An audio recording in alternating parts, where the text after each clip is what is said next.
could tell if I did well or not. So, so, so then the third round was HR round. Don't take it lightly. In my case, it was very light because it was by the time it reached the HR round, it was night 12 o'clock. The interview I had to catch a flight. I wanted to go to my bed, so we both were in a hurry, and he rushed through some questions for formality, and I answered them in formality. So it was done in 5 minutes. So then this company, Morgan Stanley, had a piece-wise marking scheme. The test, initially they had a test that had a mark. If round 1 had a mark, round 2 had a mark, round 3 had a mark. So finally they'll club all those 4, and then they'll compare across candidates. So in that sense, I aced my first and second round because they have a puzzles. So here I would like to emphasize one thing. There are people who told that they know coding, and then they went on the interview. The interview from then on went deep into coding, like very advanced stuff. Because I told that I didn't know coding, I shifted the interview to my strength, which was puzzles. So that's very important. Go with your strengths. Don't bluff about your weakness because it can backfire. It happens very frequently in interviews. So go with your strengths. Be honest about your weaknesses, and that's about MSCI.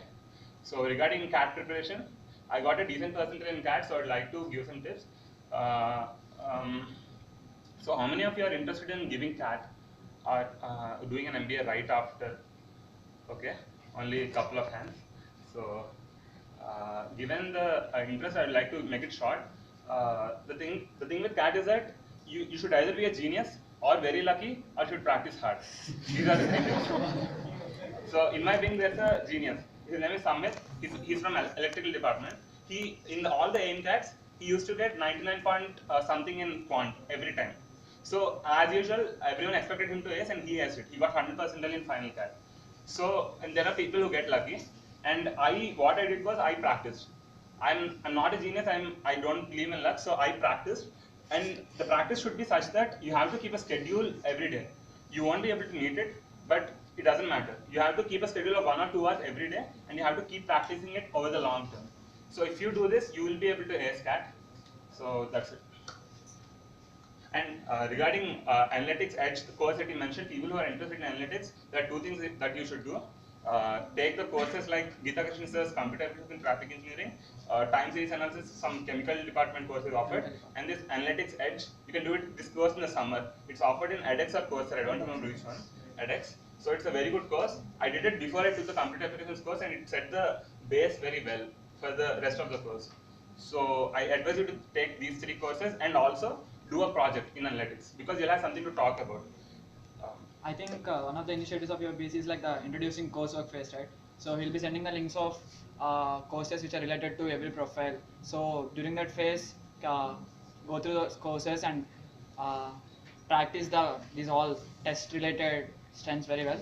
And you'll have some courses related to this in DOMS, I guess. We did not filter it out properly, but if you have a chance, do those courses. I think it will be helpful. Yeah, there were some courses, when we were in the final year, there were some courses taken off.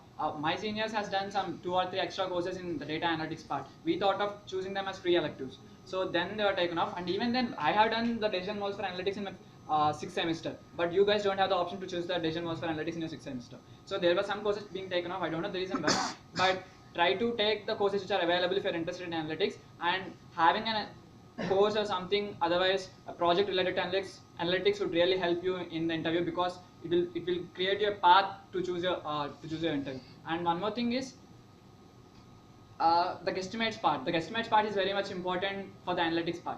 So I don't think there is a very specific material you can for cases. There is a very specific material you can prepare from.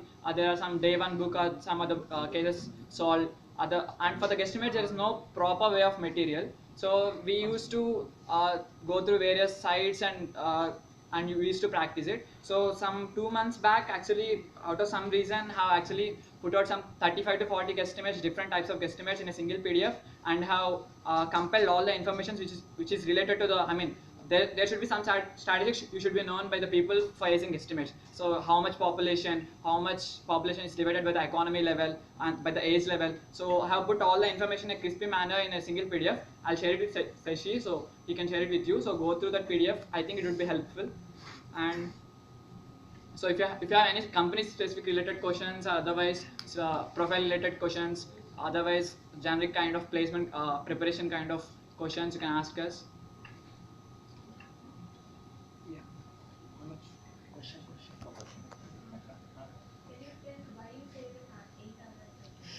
Oh, that's a combination of bad luck, bad interviewers, and common sense not being present at the interview hall. And also, there were some companies which I gen kept and got shortlisted because I had a reasonable CG. So I kept for whatever company I thought of and I got shortlisted. There were companies for which I didn't even prepare, I was not interested, so I had to attend out of formality. Otherwise, my branch also threatened me to short.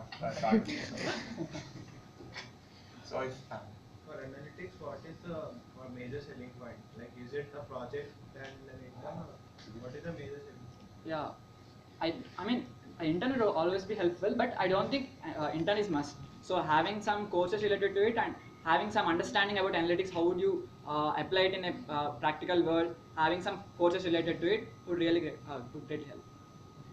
See, it will always like if you have one thing like it is a mix up, right? See, if you have some PORs, you can just give something to them as well. See, I have some PORs, I've done some work here.